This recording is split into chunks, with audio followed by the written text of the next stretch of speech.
Hello there and welcome to episode 11 of the Not So Casual Gamer podcast. My name is Sam Christensen and joining me as always is Lewis Cunningham. Lewis, how are you today? Hello. We are trying to avoid the heat as best we can. This is a first for us. We are in the same room. Oh my goodness. Oh my goodness. We would have said for COVID reasons, but it was also just tech reasons. But we're trying it now, so it's a little bit of a different setup. We are in the coolest room that we could find. As of the time of recording, we're in the middle of a heat wave just now, so no more Skype. Only seeing your chin. Well, maybe it'll help it flow better. Who knows? Or it's going to sound exactly the same. So there you go, which is interesting. So yeah, a little bit more of an echoey room. There's the window open. There'll be ambient noise, but we're not putting ourselves through however long this episode is going to be in whatever temperature it is right now. I would say, for anyone concerned about the forthcoming sound, psychoacoustics will play a part. You will get used to this sound and you'll get into it. I promise. To be honest, we shouldn't have even said anything because you wouldn't have noticed anyway. Yeah. So there you go. Okay, right. Episode 11. So the title. What are we calling this one officially? Our favourite game mechanics. Oh, I thought we were calling it the art of game mechanics. The art of game. There you go. We've got it. The art of game mechanics. We are calling it that. I do like placing art. The art of wherever it can possibly be. Wherever it can go. Exploited. Of course, just to sound as pretentious as possible, which is always fine. But before we get into that, let's just have a wee go over what we're playing. I don't know about yourself. This is the thing, we've not really spoken much. Well, it's been a bit 2 of weeks. Yeah, it's been a bit of a crazy time. It's been a crazy time. You've been busy. I've not. But I've also not been playing anything of note. I'll go first because it's just Warzone. Okay. Kind of. Not Halo. Have you gone off? No, I've not gone off it. I've just when was it? 2 weeks ago. I have played some Halo since. I don't tend to play it myself though. That's the thing. Well, I thought I noticed you one day recently, probably playing multiplayer. It was actually, yeah. So it was multiplayer and just playing with friends. I downloaded Halo Wars 2, instantly deleted that when I started playing it. I said I was going to try an RTS for the first time and just went, no thanks, this is not for me. I've got a similar story actually. Nice. And then what else did I download? I downloaded Fable Anniversary. Oh. And immediately switched that off as well. Well, that's an old game. That's an old game, and that's probably not fair. But just wait for the new one. Watching the opening cutscene was, I'm just not going to have fun with this for sure. And was there anything else? But Hot Shots Racing is on Game Pass as well. Okay. It's fine. I'd rather just play like Crash Team Racing or Mario Kart for that kind of kart racy arcade feel. Totally. So not really for me. But other than that, I've just been playing Warzone. But I've been playing a lot of Rebirth Island. We played some when we got too sick of Verdansk. And I've been playing that with randoms, like solo queuing that. Okay. And that's really fun. That's been like a fun way to play, almost like the kind of switch your mind off multiplayer. Yeah. But better than Team Deathmatch. Fast fun. That was it exactly. So I've had a couple of cool wins and things. So all in all, I mean, I had 3 days off last week, and it was like the peak height of the heat, and I just didn't go outside. Like, well, I did a wee bit, but like in the evening when it had cooled down a bit, it was just too warm. So I was just playing with my mates on like COD. Yeah, but no, I think that's understandable because that's the other side of the. No, I mean, I've always been in this mindset of like during the summer, I don't tend to like to play games during the day. Yeah. I don't know what it is. It's just I just got used to that growing up. I was like, I'll still play them at night. It's summer. Yeah, fair. So I've not been playing as much. Okay. Mainly because of the heat wave, just and things going on during this time, fucking weddings and stuff. Actual events where people see people. Well, yes, and football matches and everything. Oh, hi. Yeah, we've not even caught up properly. So, no, we really haven't. We won't bore you with that. No, that's just a teaser. That's a little teaser for our post-podcast conversation that we'll have. But I mean, so it's not even the only reason why I fell off a bit. I definitely needed a break from games because I was just plowing through it like nothing else, and I definitely burnt myself. I knew it was happening. Yeah. when I started the Xbox thing. It was like I'm heading for a burnout, but I'm enjoying causing it. It's like knowing you're on a bender or something like that, and just and just you're in it, and that's it. So yeah, I get that. I get that for sure. For the most part, I pretty much got through all of the stuff that I was really keen on getting through. So now you can sell your Xbox. No. Yes, in a way. So back to CX. No, but on and off, I have still been playing a bunch of different stuff when I have played. I've been back on the PlayStation on and off a bit. Okay. Trying A Plague Tale again. Right. So I started that on Game Pass, but then they came out with the next gen version. Play the best version, yeah. And particularly on PS5 with the DualSense stuff, which is there, it's okay. Yeah. It's about as okay as other run-of-the-mill games would do. Would it just be like the rats running about? The rat sensation is really cool, yeah. The rat sensation. The rat sensation. No, totally. This kind of comes into our topic, though, today, like gaming mechanics and stuff Absolutely. like that. I mean, it kind of does, but because the DualSense is such a great example of it, and we can kind of talk about that. But this is the only hobby, let's say, or industry, let's call it, where you could say, rat haptics and stuff, and people go, oh, yeah. Which is why we love it. Wait, absolutely. I've got a couple of those that I'm just like, I'm about to say a sentence that's like, if you said it in like any other industry, you'd be like, what? Well, absolutely.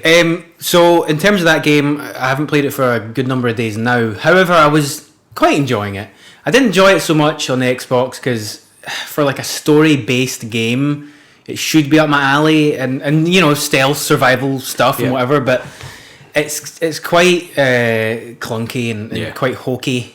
As we've discussed many times, for a story-based game, the concept is cool. Yeah, but the performances are by and large garbage. I've heard that. Yeah. However, there's enough about the game that on the PS5 version with the controller. The fact that it is the best looking version, even over the S version. Is it like 4K? Is it? Yeah, I mean, it's still it's not that much of a looker of a game, but I basically was like, is there enough here for me to stay involved? I actually even turned back on 3D audio. Okay. Because I hadn't been using that for any games. I was like, well, let me see if it does especially anything for stealth as well. For this type of game, positional audio. And much like the haptic performance, it's okay. Okay. Like there's enough there for me to enjoy it as a PS5 game. Okay. So I might finish it, I might not. I downloaded it and but not knowing what it was, I had no idea. I'd never seen anything about it.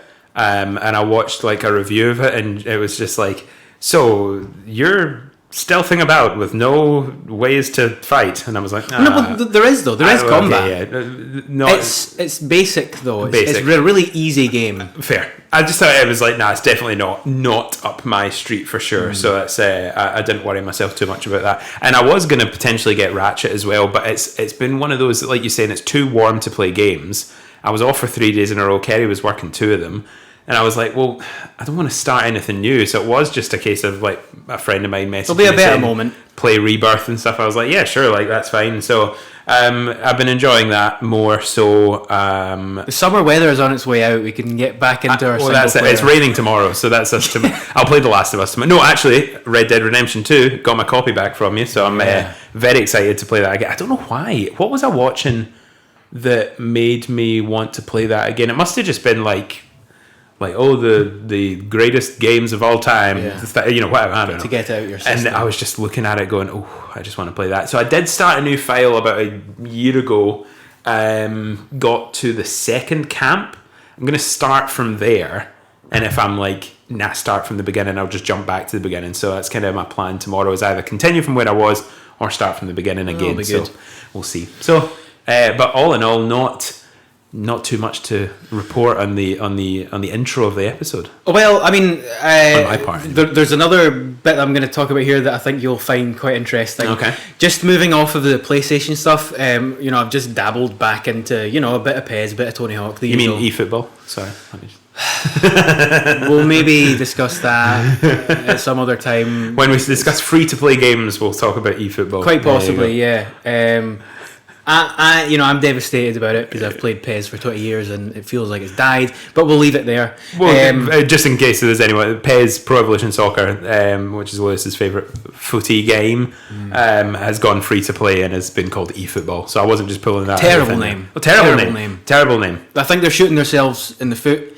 Good idea on paper football, in terms of like the platform, but the way that they're going about it is so Konami, so kind of like tone deaf for like Westerners. It's just like... Anyway, we'll discuss that later because it's quite interesting. Let's discuss it, see when it actually comes out. That would be interesting. When is it coming out? Do you know? Well, it's a phased rollout starting from late August, and they'll add in modes and stuff that you will buy piece by piece. And they'll update it gradually. They're saying that this is the platform now, and they're just going to update it over years. Okay. Who knows? It's interesting. It's something to keep an eye on. Obviously, for me, it's all been all about the gameplay, and from what we've all seen and actually played so far, the game has been ruined. It's terrible. Oh, really? It looks terrible, but we don't know if they're kind of like trying to pull a fast one on us because they're weird and Japanese and they've not revealed the proper next gen actual gameplay. We don't know, but we'll see. Report back with your findings. Yeah. So the last thing I'll say in this intro bit, on the Xbox side of things, I've dabbled in a few other things on the Game Pass. Mm-hmm. Mostly sampling the service games. So the service games? I don't know. The like games with gold? No, like the okay, it's a bad word to use. What would you call them? Like Sea of Thieves and stuff. Oh, the live service game. Live service. Sorry, games. I see what you mean. Yeah. That was my quick hand version. Us in the biz, we just call them service games. You know, I thought it's silent live. I thought silent live. I thought you were meaning it was like. Is this like car mechanic simulator or something like that? You know, like, I'm getting my car serviced at the service game. You know? Yes, poor choice of words. No, I'm with you. So did you play some Sea of Thieves? Right, so I did just a little tutorial bit and then, farted about a bit. So it was about... I still think we should try it. Okay, I'm glad to hear you say that. Because I'm intrigued. It's definitely a quirky little game. Mm-hmm. Actually looks really nice. Cool. For what it is. Obviously, it's got an art style. They've done a really good job of, implementing HDR and all this stuff. It is definitely very straightforward. That's fine. There's almost nothing to it. Well, that's almost better for joining a live service game like new.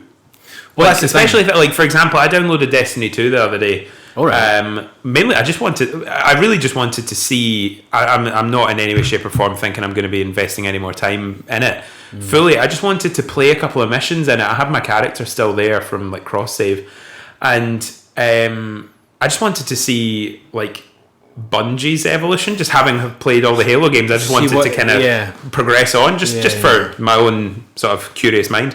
And we played it at the beginning of the first lockdown. Give it a go. Oh my goodness, the free to play version. There's so much stuff, and that's great. That like as a value proposition, but oh my goodness, it's so confusing to like maneuver around. And once you know it, you know it. I get that. I mean, people would come into Warzone and see like us like buying stuff and making our classes and loadouts and stuff super quick. Yes. Like they would look at that as the same thing, but it's intimidating to go into like a live service game that's so well established. Which leads me on to my quickfire deletion story. Can you guess? Elder Scrolls Online. Yes. Yes! That was a very hard and fast no from me. It's just, wow. I mean, it was really, I wanted to just download it and finally, once and for all, confirm my fears and suspicions about what it all is. And that's to the next level, though. It's that and more, because it just throws menus and numbers and words at you that I'm just like, I don't know where this thing that I'm supposed to have equipped in is. I don't know what its menu is. There's another menu telling me to buy something. There's this other menu that kind of looks like that but isn't that, and I'm just like, no. And to me, right, my thinking was, right, is it just to play through the kind of main missions or whatever, just pretending it's a Elder Scrolls base game? Is there anything there that would be able to grasp me? And absolutely not. No. It is so boring as that. As like a single player game. The way it introduces you to the game that you are playing in your hands, which is kind of relevant to our discussion today, it's so bland and so boring and so poor compared to other games and how they feel. It's like, I just don't get it at all. Well, I remember we were looking at that again, kind of that first lockdown co-op drought. We played through the Division 2, we had a great time, and we were kind of looking for something to play, and I seem to remember it was like the Game of the Year edition or whatever that got you a few DLC packs was down to like £9 or something, or £12, and we were almost tempted to buy it. But I mean, I think it was myself more than you, like, watched some gameplay and was just like, oh, that's intimidating. Like, there's just like menus. But this is the thing, I'm intimidated by, but I think a lot of people are until you figure it out. But even Skyrim's skill tree is so confusing. Like, really, the constellations and the stars and like. Oh no, Skyrim's really straightforward compared to what it is, of course. But that's even for me. I mean, obviously, I know what it is. I just explained that it's, you put the points into the thing and then you unlock the thing. That's fine. That's the best description of a skill tree. You put the points in the thing and you unlock a thing, and that's fine. And that's fine. This is it. But yeah, even to me, who did not grow up playing Bethesda games. There was I remember playing Fallout 4 and not knowing how the character sheet, the putting the points into that and how it actually allowed you to go through this skill tree or this bit of the skill tree. I didn't know what that was, so I remember that always being quite confusing. And seeing Elder Scrolls Online was kind of like looking at that for the first time. I was just like, I think with these types of games, you have to kind of roll with them until they click. Yeah. And if that click doesn't come, then you know that you can jump out. But then you get the ones that do sit somewhere in the middle of those two examples that we've just spoke about, which is the Division 2 and the other one that I tried, No Man's Sky. Interesting. And at first, I was like really put off. It does not run well on the Xbox Series S at all. Okay, so stick to the PS5 version. It's a technical travesty on that. Weird. And that's even like the XS version. Yeah. Because there's like options to unlock frame rate, and it doesn't run well. It's not a stable frame rate at all. No.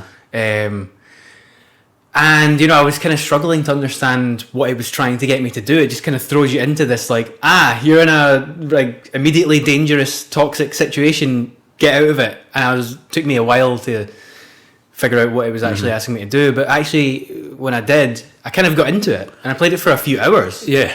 But after that few hours, I was like realizing, well, this is kind of it.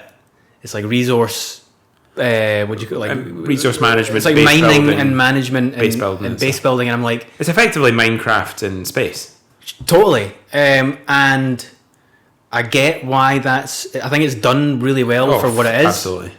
But I just see myself thinking, well, it's kind of not really what I'm into. It's not what. Do you know, for me, for playing it, I didn't realise there was as much base building elements and things like that, and having to. It kind of reminded me of like an amalgamation of like a Minecraft game / the base building mechanics in Fallout 4, which I was not a fan of. Like having to build poles and electronic cables and generators and things like that. So because there's definitely a bit of that in No Man's Sky, and it was when I discovered that was in the game, and that's actually the main focus of the game, is when I stopped. I actually quite liked the relaxing. Just go to a new planet and totally. What I really liked about it was, like what you say, it could be quite a good chill out game. Yeah. So I've not deleted it. I've not ruled it out entirely. It could be a good like drugs game for anyone who might dabble and partake and know what that's all about. But for now. I'm not bothered by it. There's going to be other things that I want to get back to, and then games that are coming out on Game Pass and PlayStation that I'm going to... Flight Simulator today, I think? Tomorrow? Tomorrow. I think. I'm going to check that out tomorrow. Yeah, totally. Well, there you go. That. And I've still got other things that I kind of just lapsed completely on Game Pass, and even on PlayStation still. I've got a little bit of a backlog that I do want to try and get around to them again, so... the likes of No Man's Sky. I really just wanted to try them, and kind of tick off the thing of saying I've tried them to see what they're all about. Well, we should definitely try Sea of Thieves for sure. I'm surprised. Well, even if it's just the Pirates of the Caribbean campaign. Would you suggest that I just jump in, play through the tutorial? I would say do the tutorials. Fanny about, see what you can do in it, see what it's all about, and then we can do the Pirates of the Caribbean thing. Perfect. Well, let's now that you know our plans, let's talk about the art of game mechanics. What do we mean when we say the art of game mechanics? Well, we're not talking necessarily about game's core mechanic in a lot of these instances, or at least in a lot of my instances, because then I could just be like, I like Forza Horizon because the driving is good. I like the driving mechanic. But of course it is. It's a Forza Horizon game. It's built off that. What we're talking about is... Well, that's one of the obvious points, though. Of course. Because, if you want the core mechanic to be done perfectly... Mm-hmm. Yeah, well, true. And part of the point that we'll discuss more in depth later is how if that doesn't grab you, then... That's the main reason why you ditch a game. Oh, of course. This is the thing. Like, it needs to be there. I'm not saying it doesn't. What I've kind of picked out when you kind of talked to me about this was just the sort of standout moments or gameplay mechanics. Just I've kind of actually gone quite small things in games. That's kind of the way I've sort of taken this as well. Like, obviously, we'll just bounce off each other and discuss what each of us. I'm sure there's plenty of crossover. This will be interesting. Like that. Yeah. I think we've possibly interpreted this slightly differently. I think it all falls into the category. So don't worry, we'll be fine. You start, so I know where you're going and I can amend my thoughts. Okay, well, something of an opening statement then. Okay, this is the first thing I wrote down because when the first thing that came to my head when I thought about the art of game mechanics is like I don't want to watch animations. I want to feel them. All right, and my example for this, and this is somewhat of a niche example, but if anyone out there is familiar and has liked wrestling games over the years, you might be able to relate to this. So, in 2007 or 8, I can't remember, TNA, company that has sort of still exists, but that was at their peak. They actually had a game out, and it was quite fast and arcadey and snappy compared to the WWE games that were happening then and still to this day. They've kind of not changed. Yeah. In terms of playing a WWE game used to be fun because they used to be more like what the TNA games were. They were just like, action packed and you did a move button combination and it happened. Yes. But at a certain point they seemed to try and make it more cinematic, and they would moves would take longer, and you didn't really feel like you were doing them. You felt like you pressed a button to then watch the move. Right, so it's almost like a... You couldn't interrupt them or anything. Like a quick time event almost. I know it's not, but in a way, that sort of same argument that people make about quick time events. Well, they even did certain spin-off games like Legends of WrestleMania and stuff that actually were that. Oof. And it was really bizarre and not good. But that was my first sort of example, because I thought that was underrated, the TNA game. It was terrible for modes and presentation and stuff, but see just the core gameplay. And this is what I just said. It was it was satisfying for me to play. It was like an addictive gaming loop, kind of like why I kept playing the likes of PES and Control, because it just grabs me in terms of it's that gameplay loop just feels. There's all these words again, kinetic. Yeah, well, the sort of small mechanic that instantly popped to mind when you were sort of messaging, sort of thinking we should do this topic, was the Leviathan axe in God of War.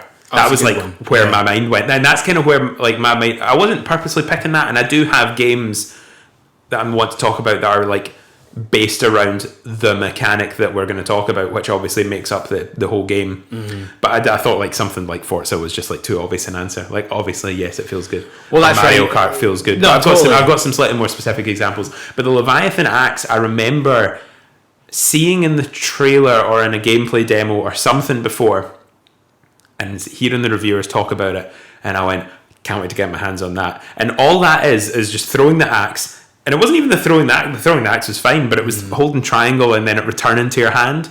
And whatever it was with like the noises that were used when it like landed, the whoosh in, right, and the sort of feedback on the controller, which is why I do want like haptics. Could you imagine like a sort of like cascading vibration from right to left absolutely. in the controller? Do you know what I mean? Like where like you feel it move through it because it's like impacting on his hand. This is why it's an important point, and why I've kind of never liked whenever I've heard certain critics say, "Oh, you know, they just think it's another gimmick." No, I think there's a lot more to, even subconsciously, I feel, but I think that a lot of it is gonna, especially at the beginning when it's more novel. I think eventually we'll take it for granted, like, and we'll go back to like a regular Rumble, and we'll be like, well, that's a good thing. I mean, of course, because we have touched on this type of point before in terms of we're looking forward to this being implemented into the likes of the next Skate. Yeah, for example, for that very reason, that's going to be great. Mm-hmm. I'm sure it will. I would hope so, absolutely, and especially now that you've seen Phil Spencer, he's talking about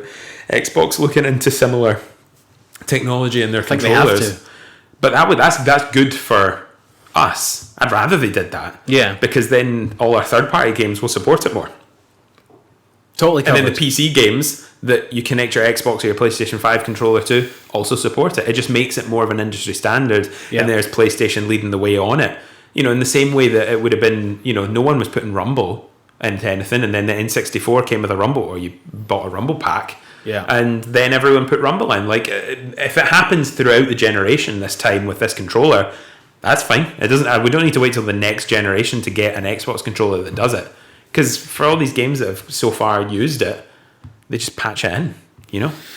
Well, totally. And at the end of the day, the point that we're making here on haptic feedback and adaptive triggers and just sort of more enhanced 3D modern touches of detail that we're getting with our games, and you basically summed up there with the axe in terms of the sound effects and the animation. It's all a synthesis that actually enhances the core mechanic, because that's what it's all about these days. But it's the difference. Like effectively that is the same as Thor in Avengers, not the game.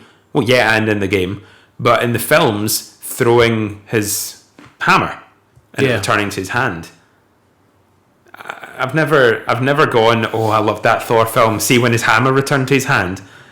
Because you're watching this film, like you don't get this sense of like urgency, this sort of sense of like, you know, player agency. You really feel it. And then when you play it, when the God of War does it, and but then you compare it to the Avengers game, which I played the beta for, and it didn't feel like that when Thor's hammer returned to his hand. So that it's such a combination of like so much stuff that culminates. I remember watching a video after God of War came out where someone tried to recreate the noise, like the sound, using like wind instruments and percussion and stuff like that, and just create the whoosh and the slam into the hand. And to get it as close to the game, it was like 15 layers of instruments or percussive elements and things like that in a DAW, in a recording software. Just to make this thing happen. And then you've got the vibration of the controller, you've got the presentation of the game, you've got even just the design of the axe itself looking really badass, and Kratos is huge, and absolutely, it's just perfect. And so that was definitely like the thing that came to mind most for me. But we to kind of take it on the other side of what I was thinking of, and we sort of spoke on it there, and we have in the past, so we don't need to spend too long on this. But the flick it system in Skate, I mean, the whole game's built around that. But that was the revolution. That was the gaming mechanic that made that stand out to us and to many. You know what I mean? I think it's important to note for this particular discussion that we are by and large referring to mechanics that are used with the traditional controller pad scheme. Because obviously you can talk about motion controllers and of course using I them in conjunction. Didn't even think of that. Well, in conjunction with VR and like arcade machines. I did think about VR, but I kind of thought that's its own topic. Arcade machines, well, exactly. Guitar Hero controllers. You know what I mean? Like totally. These all come into it. Those are very important game mechanics with peripherals or things built solely around that. But interestingly, people are talking about, you talk motion controls, people are talking about Skyward Sword, Legend of Zelda's just come out, and everyone's gone, finally, I can enjoy this game, I can turn the motion controls off.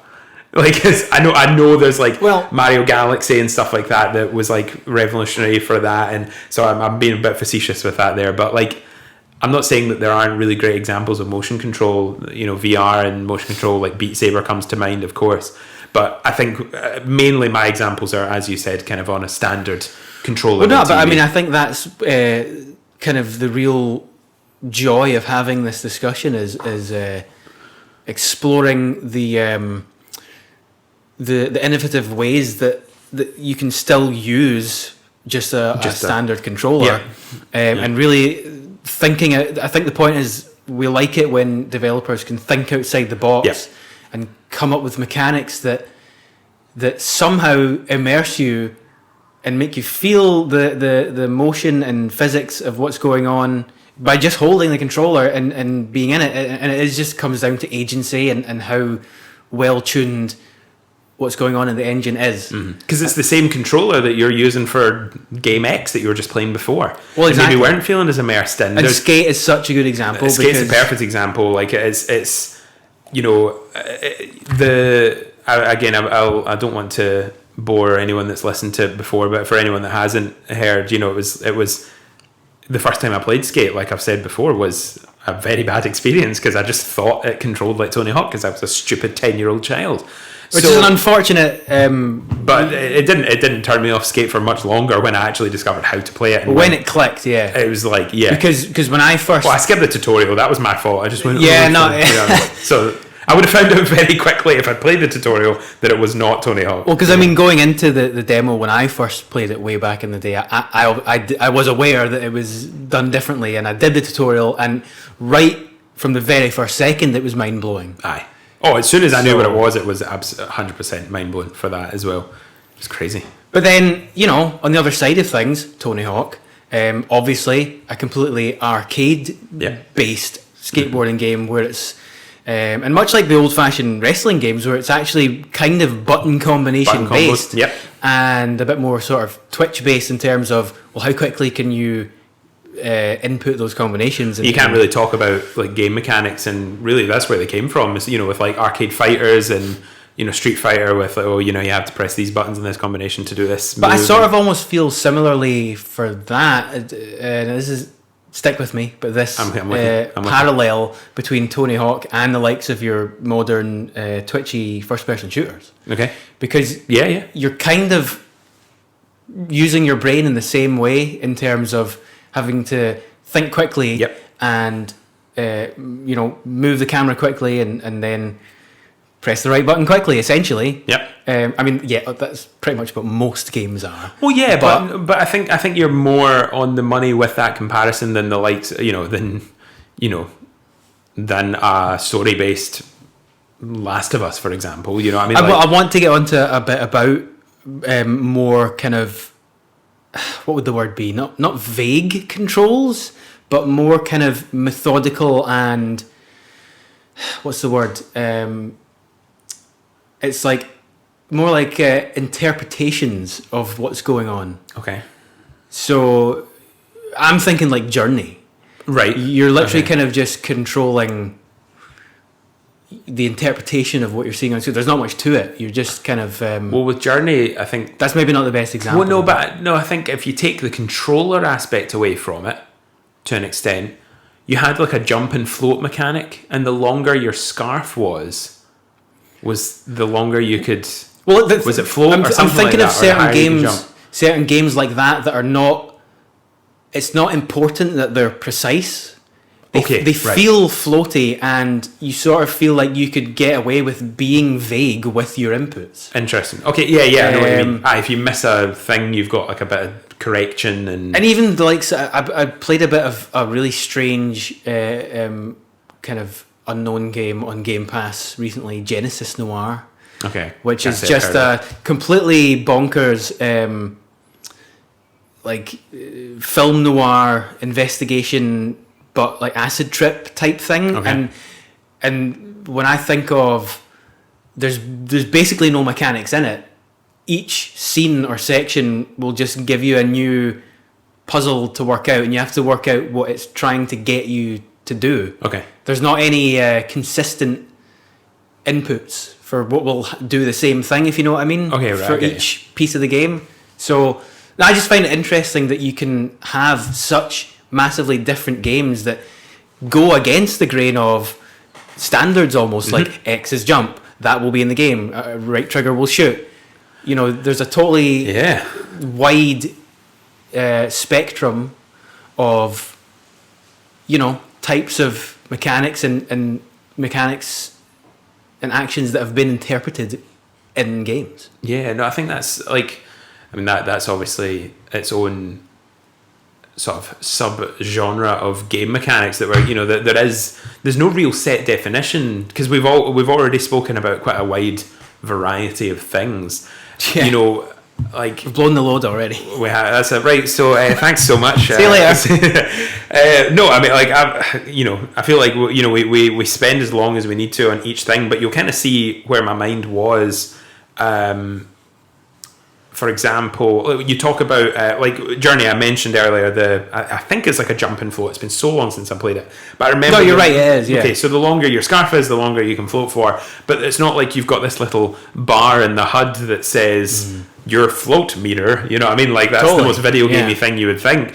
It's a visual representation that you can see a change in, and you can feel this difference throughout the game, and it evolves as the art style evolves, as the scarf flows more. The other thing that reminded me of was Celeste, right? Which is slightly against what you were saying, purely because it is very twitchy. I mean, that is like that is reactionary 101.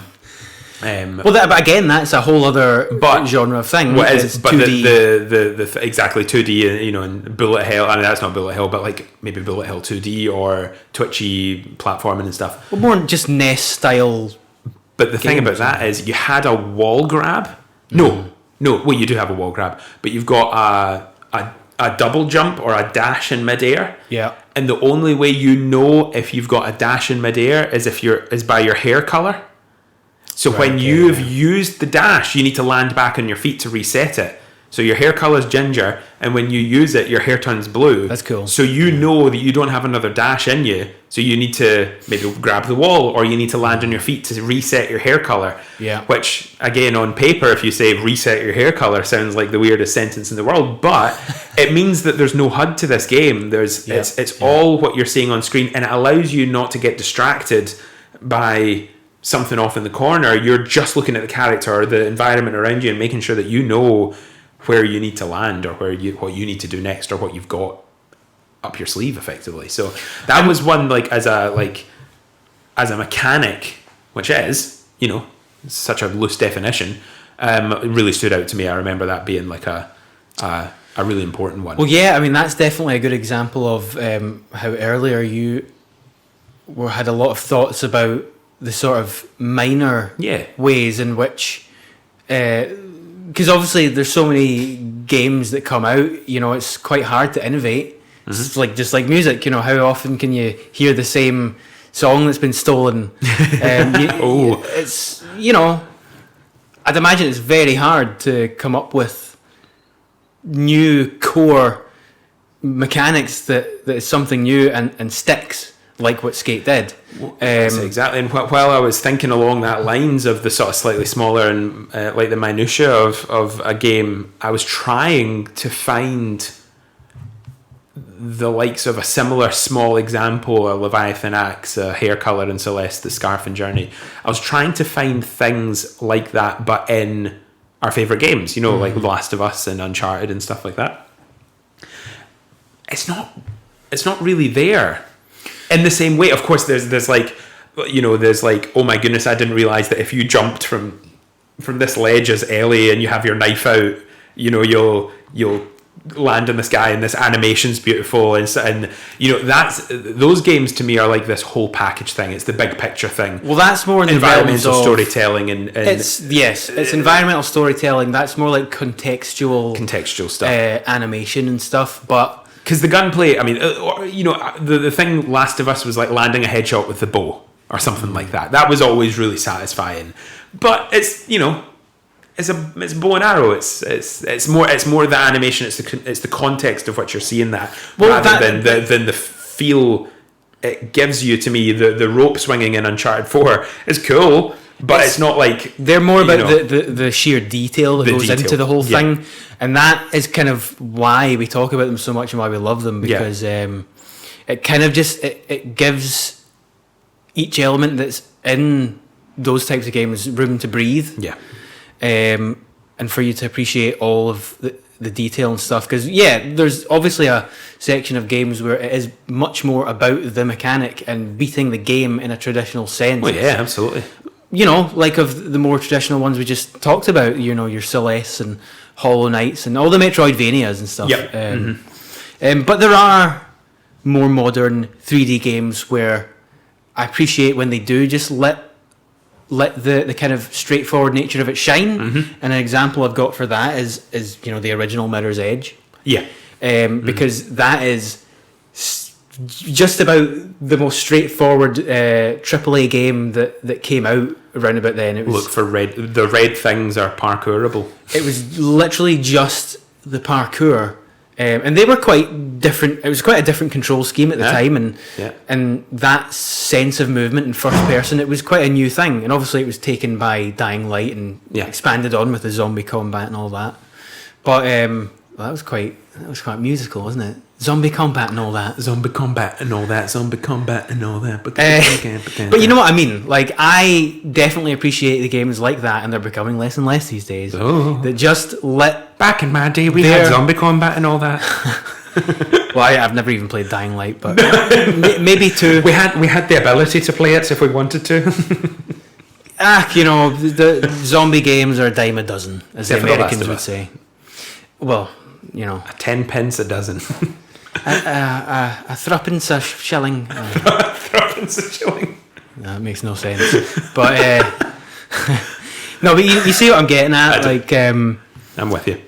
That's why I really like that. And then the flip side, part of frustrations that we've again discussed quite a lot, but as it relates to this, when games give you too many mechanics, to me, it's overwhelming. Yep. Because I literally forget Yeah. Some of the mechanics that I'm supposed to be using and swapping between. 100%. And my most recent example of that was, of course, Doom. Doom Eternal. Still enjoyed it a lot, but there was too many. Too many. I'm sorry, but there was too many weapons. Even in comparison, I know we said this last episode, but even in comparison to the reboot Doom, that was the first thing I noticed was like, oh, there's a lot more going on in here. And it was, I mean, when you need to look up a walkthrough for a platforming section in the first level, shouldn't have to. You should. It's just it's just not. It's not the way the game's meant to be designed. It would grind it to a halt for me. I actually went on to PS5 version. I downloaded it. Mm-hmm. The adaptive triggers are not good on it. Wow. Does not. It almost feels like, it doesn't feel like it's giving you a bit of resistance. It feels like it's choking, like the button. Oh, like geez. it's. Do you know what I mean? It's almost maybe like is it like too intense? I've got all my adaptive stuff at just stock default. But I was like, can you turn it off? You can turn it off. Right. Okay. You can turn it off, but I don't know. I was. At least we have the option. You got the option, and that was the thing. But I was quite excited to see it. But hey ho. Well, it's not always going to work out. So options, too many options versus too little. I suppose you argue with something like, what comes to mind? I mean, we could kind of talk about the live service games, but but this is the thing, that live service games, not to come back to it too much, they always still have a very simple core gameplay loop. I mean, you think Destiny, when we played it for a bit, I'm sorry, Destiny fans, you're playing the same thing over and over again. Well, that's it. And you're grinding. I mean, the term grinding is literally playing the same thing over and over again. So there is this like juxtaposition of like live service games have to have an engaging loop. Of course they do. The variety and the complexity of the game comes from different places, I think. And this is why, for me, what we discussed earlier with PES, If the core feel of the game is not there, that it's sink or swim. Yeah. Really, that's all that matters to me. What do you think you'd do? Because I know you're not a fan of FIFA either.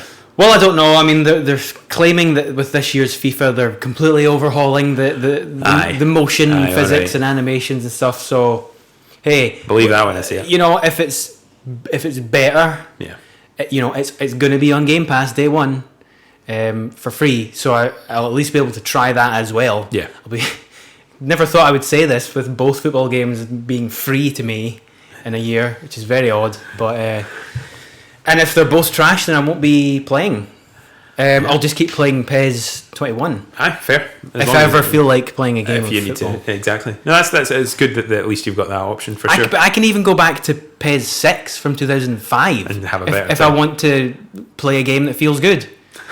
This is why it's such an important point, because when we did our episode about obviously games that stood up, ones that had really addictive gameplay from 2005, 1995. Doesn't matter what the graphics are. If it's a loop and it's something like football where it's really not about the graphics or whatever at all, then yeah, absolutely. If it was easy for me to do, I'd be happy to go back and play on those old games. Yeah, but no, that's fair. That's fair. So I suppose there is some crossover with the games that have sort of stood the test of time, because a lot of them are that sort of gameplay focused. Well, at the end of the day, I like games that feel responsive. Yes. I feel as if there's too many games that seem to get away, when they're being reviewed, they seem to get away with the fact that they're sluggish. I felt as if there's been quite a lot of, and I can't sit and list them off the top of my head, but there's been a lot of times recently where I'm like, this just feels a bit unresponsive, a bit kind of like, am I not getting something here? Because I know that we have pretty low input lag. Mm-hmm. Oh yeah. And I know that a lot of these reviewers probably that are reviewing the games have higher lag. So I'm like, well, what is it, just me? Am I just that much of a snob that everything needs to be totally responsive? Because that's why PES was so good back in the day versus FIFA. It was snappy. It was, arcadey but also realistic at the same time. Whereas FIFA always felt sluggish, and that's why I never preferred it. It's simple as that. So, I wonder if, for example, sluggishness. I mean, you're saying that. What I was thinking. That's why I loved Control so much. Well, absolutely. It was just so responsive. Fast-paced kind of. There's even like Jedi Fallen Order only has like a certain amount of things that you can do, and you can combine them in such a way. But it was quite kinetic and stuff, because I know that obviously it's a Souls-like game, but but then there's an example, because whenever I've played the Souls games, they feel sluggish and unresponsive, and that's the point. But Jedi Fallen Order, which is why it's controversial, for sure. That's a different conversation. Yeah. But I was actually, speaking of Destiny, I was playing a bit of that to sort of test it out after having played the Halo games, and I had to keep turning the look sensitivity up because it was feeling really quite sluggish. You're really used to COD now, though. I know that's the problem. That is the problem, because I actually happen to think that, from what I remember, Destiny is a really great feeling shooter. 100%. This is. But then when I would jump, you got like a really free look. So it's obviously that when you're planted on the ground, your movement. That's why it kind of encourages you to jump about and stuff like that. But I wasn't playing it like that at first when I just jumped into a mission, and I was like, I'm like feeling really slow to move around, and then I jumped and moved, and I was like, okay, there it is, right, I get it. So the sluggishness in games instantly stands out to me. I didn't play Halo.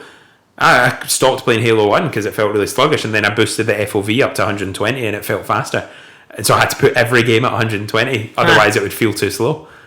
Well, there you go. I mean, that's hilarious. Which speaks to muscle memory and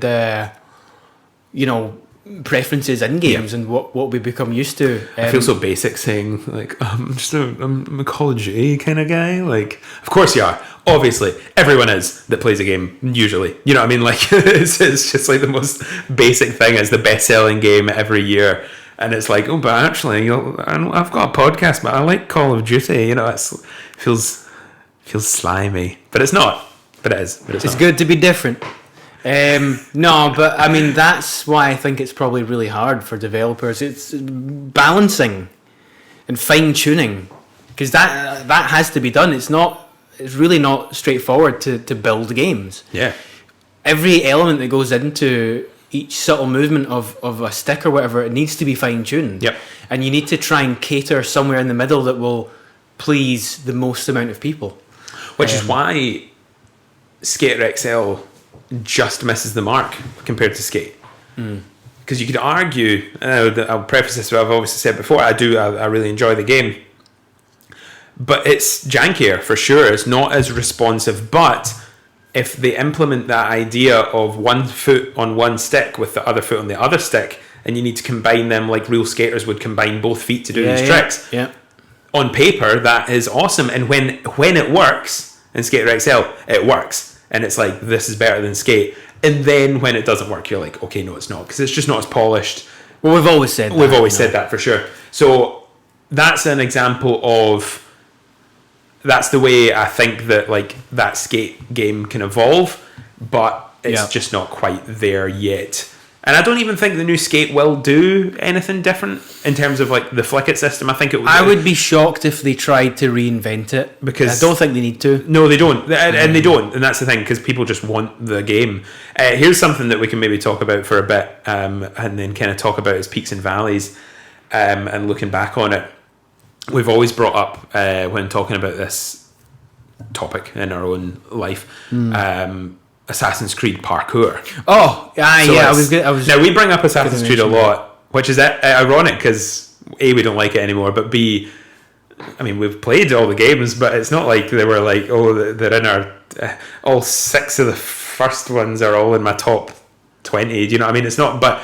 No. There's just so much with, nostalgia and everything with that. But do you remember the first time playing, well, you can take it a step back, like Sands of Time, Prince of Persia, and wall running? Totally. But then when you played Assassin's Creed 1 and you were just like running through like an open world, and then you climbed a building and you were like, oh my goodness, I'm climbing, running across a rooftop and automatically jumping for you. Like, and this is why I was going to mention it earlier when I was sort of on the thread of Mirror's Edge and letting it shine, because actually that was a big part of what the early Assassin's Creed games did back in the day, is that was quite a new feeling game at the time. Yeah. It was quite realistic wall climbing and parkour, and it definitely just let that element of free running over a big open like realistic city shine. Yeah. And it was kind of mostly about that. Which is why we loved it so much. That's exactly. I mean, I'm not sitting here going, "Oh my goodness, the combat is incredible," because it wasn't. It was like one at a time. The guards at the back of the circle. Like, especially they could just stab you in the back like straight away. Like the first game, it was pretty funny. It's funny to look back on it. However, what I wanted to bring up with this, obviously, is the parkour elements, is the evolution, because it didn't really evolve until Unity, when they started adding like parkour down. It was like free run up or free run down, they were calling it. So like Unity and Syndicate, but also Unity especially, that had like interiors that you could like jump through, like open windows, and you could go through the building like while you were running. Yeah. And more free running options on street level. I felt like all the Assassin's Creed games, the street level was like, you want to get away from there as quick as possible, because the street levels was fairly boring. It was getting up to the rooftops, that's where you wanted to be, and of course it is in the other ones, but I feel like the more sort of densely populated streets are more sort of carts and benches and trees and stuff that you could and then introducing like running through the trees in Black Flag or 3 or whatever it was. 3 I think, 3 did that.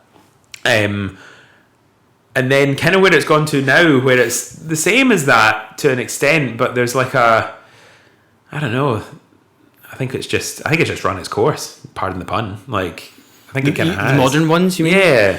Well, but then, sorry, go back to anything pre-Unity where you can't run down and you'll like jump off a building thinking you can and fall to your death. Like, no, you're right. You know what I mean? Like going back to these old Assassin's Creed games, the parkour mechanics actually kind of trash when you go back, because think of the amount of times you get stuck on like a box that you think is climbable, and you're like, and you're like running away from folk chasing you, and it's like it's when it again, kind of like Skater XL, when it works really well, and then when it doesn't, it's just like, I'm not telling you to do this, go away, you know, like you get frustrated with the character, which is a shame that they weren't more in the mindset of wanting to polish that side of it and kind of really hyper focus it as that, like, this is what this experience is, and just it's a parkour game with some sort of mechanics, continuing to improve on that and make it as good as it can be. Instead they said,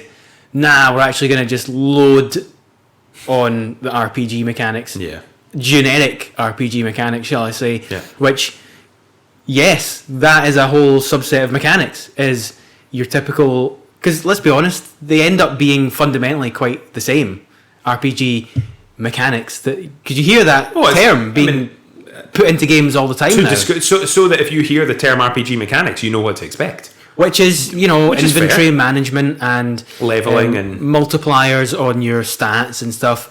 And I don't actually think we even need to talk about that too much, because they are what they are.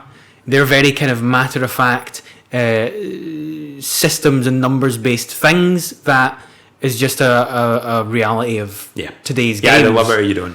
And I don't actually think they're the most interesting things that we can talk about today. No, because we wouldn't really talk too positively on them, because we're not like big RPG guys. I like my RPG tolerance is a skill tree in like Horizon Zero Dawn, which I know isn't an RPG. Like, before anyone comes and says like, "That's not an RPG," it's an RPG light. It's got RPG light elements where you get armor and you put buffs on your armor to help with stealth or to help with fire resistance. It serves the purpose of beefing out the game. It does, but it's just the right level for me, for sure, because it's not too deep. The skill trees offer in fact, no, actually, I'll take it a step further. Borderlands. That's as far as I'll go for like numbers based grinding thing, because they just, their skill trees are always really good. I'll give them credit for that. The skill trees are always, you notice a power shift in the further you get down those skill trees. And then the gun mechanics is obviously, it's so built around the loot of those games and the numbers and all the different guns. No two guns are the same. Yeah. I mean, they'll be based off the same code, but it'll have different numbers and things like that. So that's probably as deep as I would go with like an RPG mechanic. But Assassin's Creed parkour. Well, that's what we're getting at, But that's not the core of the game. We want it to be the core of the game, totally, almost like a Mirror's Edge. But that's like the small vertical slice of that game that stands out to us as a gameplay mechanic. I would be shocked if I heard anyone say that most of the fun they had from Horizon was filling in their skill tree menu versus actually shooting the bow and creating a trap. What you do in that world to defeat the kind of quite unique enemies, how you're actually supposed to defeat them in terms of a bit Dead Space, like actually segmenting them and targeting different bits. Yep, using the focus, finding their weak spots and targeting those, and not just and even speaking of just good like bow mechanics and stuff like that, that is definitely a good example as Horizon. Yeah. So just when I think about all the kind of added on mechanics in terms of the RPG type stuff, I almost think of that as like, I don't know, windows and doors of a house. They're just boring. They have to be there, but they're boring.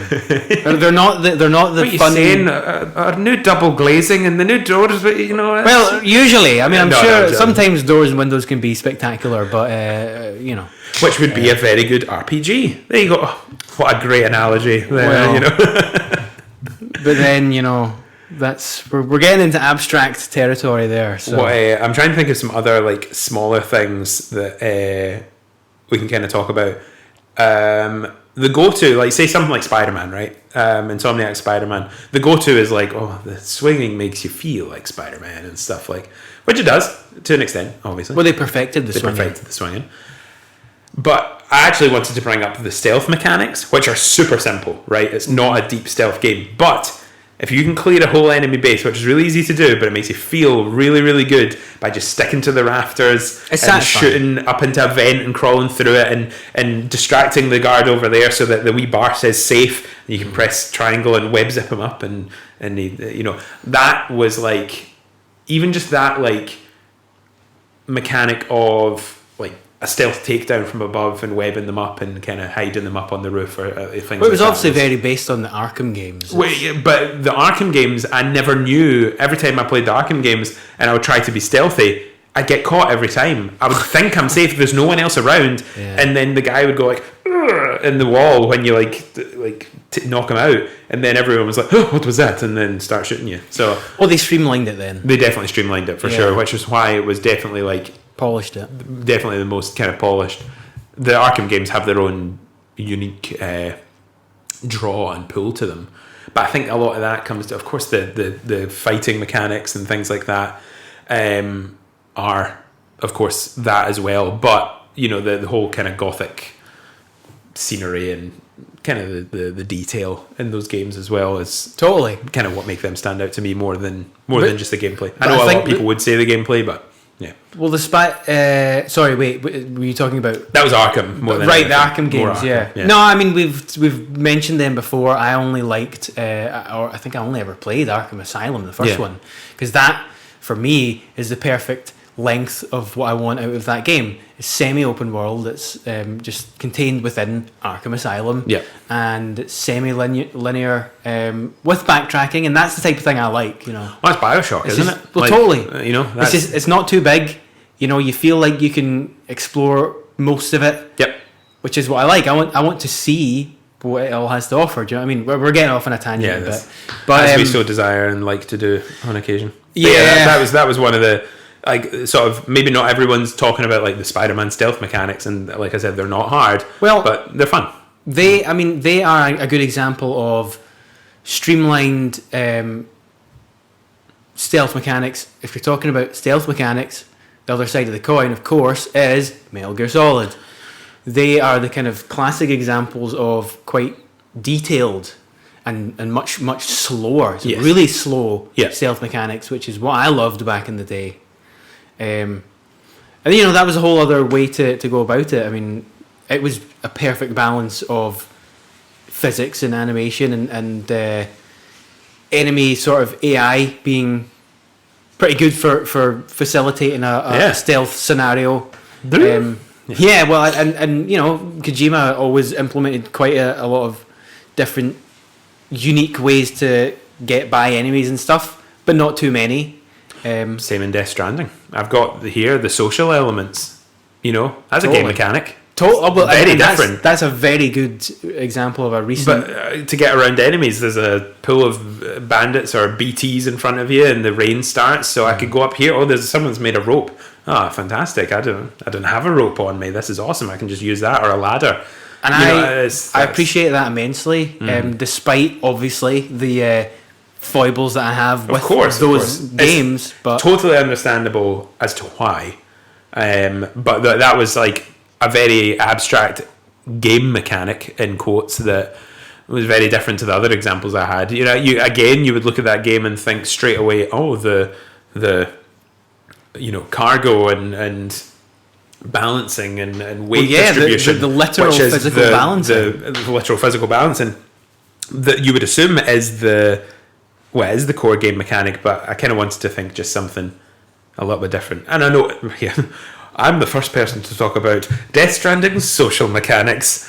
Of course I'm not. Obviously, that's brought up every time anyone talks about Death Stranding. But I kind of wanted to not pick the obvious ones too much. Well, Kojima is a genius, and he's definitely worth mentioning in this discussion because, mechanically speaking, Death Stranding is a unique game. Yeah. Between those two elements, because the cargo that you hold on your back, it's to begin with, it's based on numbers, and then you take the weight and shape of things, and then you take that into the world that you then control. And if it's not mathematically, if it doesn't make sense, then you're going to struggle. Yeah. You could still stay up if you try hard enough, but you need to really try. and that's actually pretty genius. I just wish the game wasn't quite as obtuse. Oh yeah. In a macro sense. Oh yeah. But Definitely is. I might still try it again. Director's cut, baby. Well, exactly. Exactly. What else have you got? What you got for me? Well, I think at this point it's really, we would maybe be cycling round different types of games and kind of talking about what makes them unique. And I just what I like most about this is just getting this. And it seems a bit tangent like, but it's just to show the variety of game mechanics. Do you know what I mean? Like it's really, this conversation has gone in a lot of different ways, but there is the through line that we're not talking about, the story in this game was so good, that's why that's why it stood out, or just the overall gameplay. It's like, this is that, one of those reasons that made. Well, I definitely think it's a way for us to explore the likes of, we are appreciators of good mechanics, despite what some may think, because we're just, graphics whores or what have you. But and because obviously we keep referring to the same examples, but there's a segment of gamers that they don't enjoy Last of Us because they say mechanically it is bad. Not true. They're wrong. The mechanics work and are smooth in exactly the way that they should be. Exactly. In order to get you to experience all the detail. So it's that type of thing. That's the equivalent to me of saying, I'd like Resident Evil if I had the same amount of ammunition that I have in Call of Duty. Like, do you know what I mean? Like, right, that's exactly. it's a different game. Like, your gun, you having to go into your backpack and heal yourself up is what's because if you just hid behind a cover, press no buttons and healed like in Uncharted, it wouldn't be as effective in Last of Us. You having to physically go into your backpack and time it, and oh my goodness, someone's coming round here, and then there's the animation of actually stopping doing that and cutting it off, and you're not healed, or maybe you just got a little bit of healing done and stuff. That's what really adds to the immersive nature of that game. And there's nothing wrong with, you don't have to like these games. There's nothing wrong. No. Like, you can find that gameplay boring and not enjoy the game thusly. But the way that some people say, it's like they're saying the reasons that I often see that people dislike certain games, they're kind of not giving it the right reasons. Yeah. Because they're saying, mechanically it's bad. I almost liken it to someone's been told a satirical joke and it's gone right over someone's head. Yeah. They actually don't understand what it is you're supposed to like about the game. They're saying they don't like it for reasons that don't actually matter. I'd much rather have a conversation with someone that doesn't like The Last of Us, but can understand why I do. Do you know what I mean? Mm-hmm. Maybe that's just a bit of obviously, than just saying like, no, this game is trash. Yeah, well, it's definitely not. Like, it just isn't, because they're not even willing to look for and get invested in the details that matter. Yes. They're just taking it as a video game at face value. Third-person shooter video game. You know what I mean? It's. But that's, again, the same as me going, I really struggle with team deathmatch in Call of Duty. I wish it had a story. Do you know what I mean? Like, it doesn't make any sense. It doesn't make sense. Yeah. Like that just does not make sense. Let's stop. I think every episode we're just like, The Last of Us 2 is good. Please, Anyway. Well, I'm sorry, not sorry. Sorry, not sorry. I've got a few more smaller examples here. I can just like boost through just now. Mm-hmm. No pun intended. The triple boosting system in Crash Team Racing. So I played a lot of Crash Team Racing as a kid, and a lot of Mario Kart, and then subsequently, obviously, there was no Crash Team Racings and lots of Mario Karts. So I only played Mario Kart for a long time, and then the remake of Crash Team Racing came out, and I went, I'm really bad at this game. I thought I would have been good at this. I played it a lot as a kid. Turns out I wasn't playing it right as a kid, because in Mario Kart, you hold the drift button and you go around the corner. The wheels turn as the sparks in the wheels change color. As each color changes, the faster your boost will be. A great game mechanic. It's not on screen. It's visual. It's on screen, but it's not like on the HUD. It's on the screen. That's a great example of a cool little small thing that just a quality of life thing, right? In Crash Team Racing, same thing. You do have a bar down the bottom, and that's very much there because of, it's a remake of the game that came out in the 90s or whatever. So it's true to that. But when the bar fills up to full, or when your exhaust in the cart turn a certain color, you need to tap the opposite shoulder button to what you've drifted with. You can drift with L1 or R1, and you tap the opposite. When you tap the opposite, you get 3 chances, and if you do all 3, you get the fastest boost. So it's like this thing that I didn't even know was in the game until I played the remake. Because again, stupid kid, it was PS1 game. Must have definitely played it on easy to think that I won anything in that game. Because as soon as you go anything above that, it is a really hard game. But that's just a really small example of you could play this as a Mario. You could kind of treat it like a Mario Kart game. You'll have a harder time of it. But when you get, there's people out there that will never stop boosting around a Crash Team Racing track. They know the track so well and how to control it that they can just permanently boost around the whole thing. Or even on a straight bit of road, they're drifting in such a way on straight and then swapping the drift and getting the 3 boosts out of it. It's fascinating. It's a really fun gameplay to watch. And also obviously to play mainly. But it's also cool to see how people can take these things like speedrunners of these games and how they take these mechanics that work so well. Mario Odyssey, the Cappy mechanic. Of course, Cappy in Mario Odyssey, for those who don't know, would be to possess enemies and become them and use their powers to traverse a level, which is great. But that's again not this Cappy mechanic that I'm thinking of. It's the way that you can jump off of Cappy if you hold him in front of you. So you can quadruple your jump just by using the hat and different mechanics. And you can do a ground pound, but if you jump after a ground pound and then throw Cappy up, you'll get a higher jump or something like that. And it's just these things that it doesn't intrinsically tell you in the game, but people have just found out, and then they can speed run the game in 50 minutes, from start to finish. I think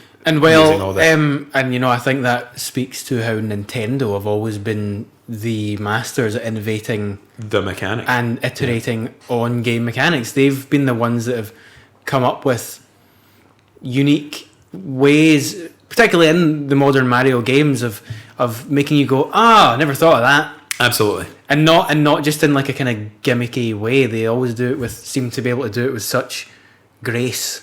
There's whole sections of levels that you can just skip by in that game, in Odyssey. And plenty of others, I'm sure. But not by glitching through the wall and using camera hacks like they did in Mario 64. By using the mechanics of the game. If you're just creative with them, obviously good level design goes hand in hand. That's exactly. There's definitely something on purpose with that. Do you know what I mean? People have been there's some crazy stuff that people can do.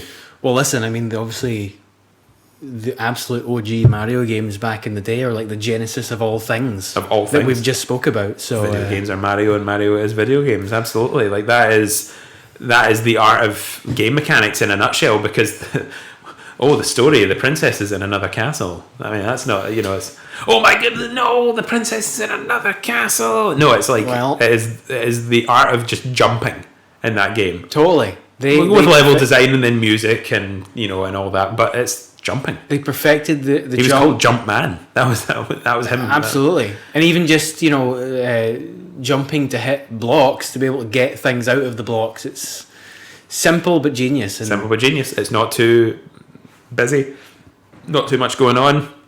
Totally. Obviously that was a limitation of technology at the time, but it absolutely worked in its benefit for sure. Oh, there's a fly in. That's gonna buzz. If you hear a buzzing, it's definitely not your headphones like losing connection. It's a fly. Well, I think we're nearing the end. Well, we could. Yeah, I think so because it's so warm in here. Well, listen. The only other thing just about that I think I've got written down is stuff like, your turn-based games, your RTS, your management games, but they're boring. Why would we talk about them? I've actually wrote down here. If you like them, you're a loser. The games that are more office-like. Office-like. Why would you play games if you're trying to get away from menial tasks? I mean, come on. This is why we stopped playing The Sims years ago. Office games. That's such a good definition. Well, I mean, if we're watching a trailer at a press conference and we're like, that's an office game. It's an office-like. Wow, an office-like, like a roguelike. Well, you said yourself. That's actually quite fitting because you deleted Halo Wars 2 after 5 minutes.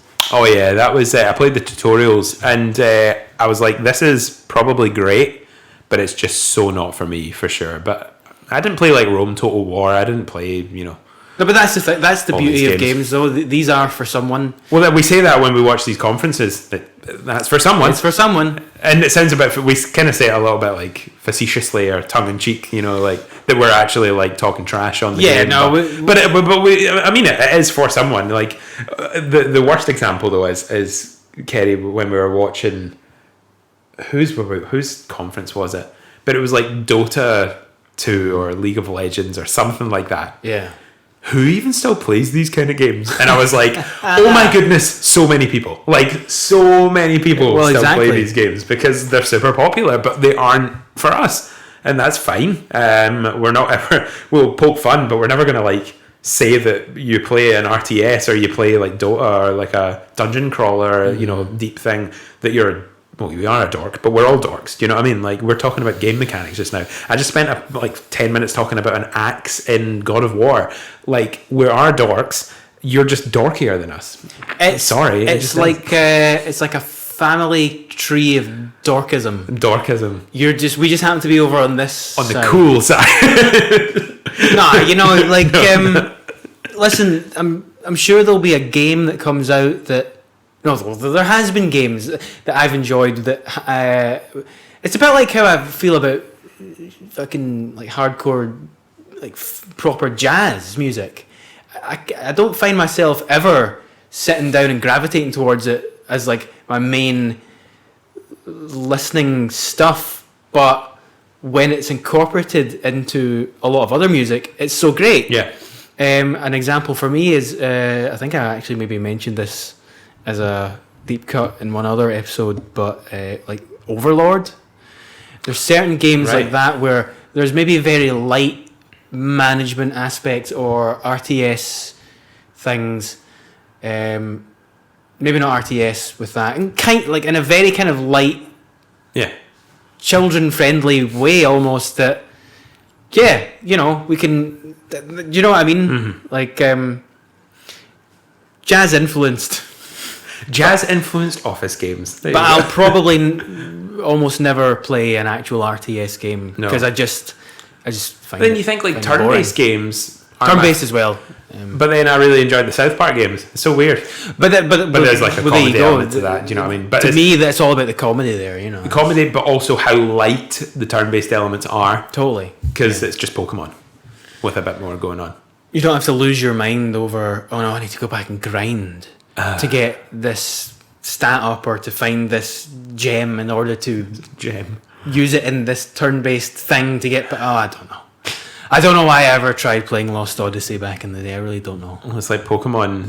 Pokemon's just a big game of rock, paper, scissors. Like, well, yeah, that's actually quite. Which is such a redundant statement. Sorry, Pokemon fans. I used to be a big Pokemon fan, but I then ended up playing more of them, and they're the exact same game every time. Sorry, not sorry, but they are. I tried all these games back in the day. I can say that I did. When I didn't know much better, just everybody would play Pokemon. All right, well, I guess I'll try it. Didn't really know what I was doing. Played a lot of The Sims, a lot of Roller Coaster Tycoon. These are very specific types of games, but I don't gravitate towards them so much anymore. No. Because I don't know. I just want to feel it, man. I just want to feel it. So, in conclusion, We don't know what a good game mechanic is. There's so many. There's just like so we've. Well, you know what we should have done is gone over poorly executed game mechanics. What are some examples of games that? Well, let's say that. Are just trash. Shall we just do that next episode? Can we do an episode on that? Probably. Just That's a very negative episode, though. bad games.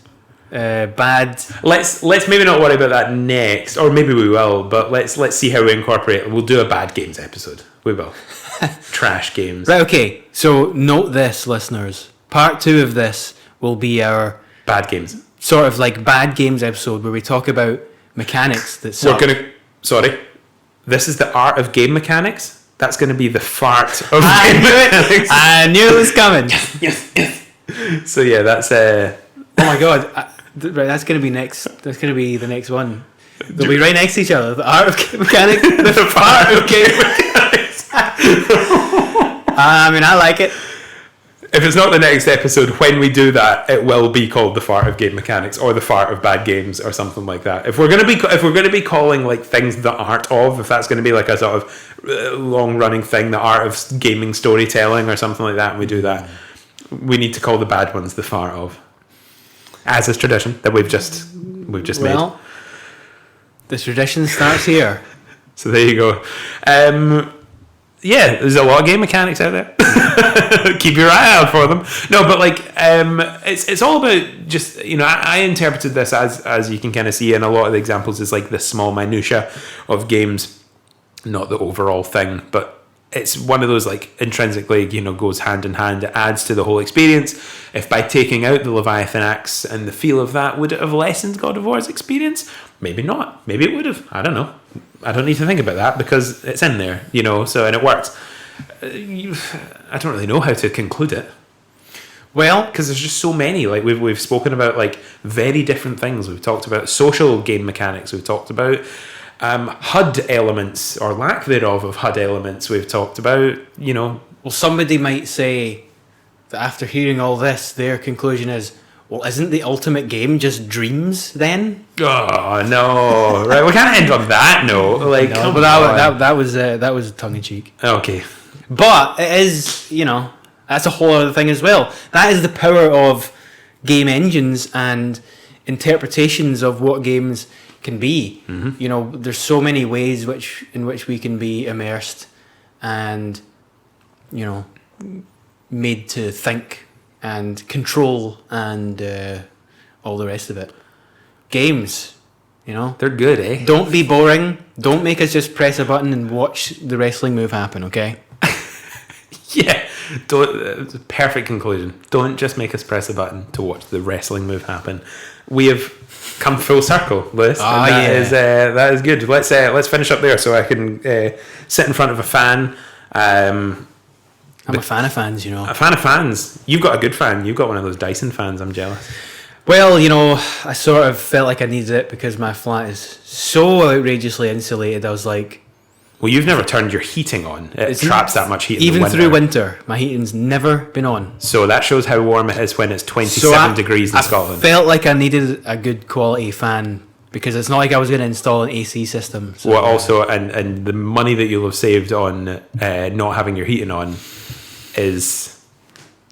Well, I like to think is saved 10 times over even with that thing. So yeah. I've got a little desk fan that I've got hooked up to a smart plug so I can turn it on by my phone so I don't need to get up, which is good. So that's my high-tech solution to that. Anyway, before we continue to ramble as we like to do, thank you so much for listening to today's episode. This was a little bit different for us just because we are now in the same room and it was nice and there was no like... Oh, sorry. What were we going to say? I actually think it did help. It did with not us cutting each other off. In that way. Wait, what? No, I'm sorry. I'm just going to start cutting you off on purpose now, just to make you feel like we're still on Skype. But yeah, a little bit more of an echoey room today, and a bit of maybe some ambient noise. But bear with us. Thank you. We're working on it. I bet you forgot all about it, and me bringing it up, you went, I forgot about that. So yeah, thank you so much for listening, and we hope you enjoyed today's episode. Like us on the socials. Do all that jazz. Share with your pals. Goodbye. Goodbye.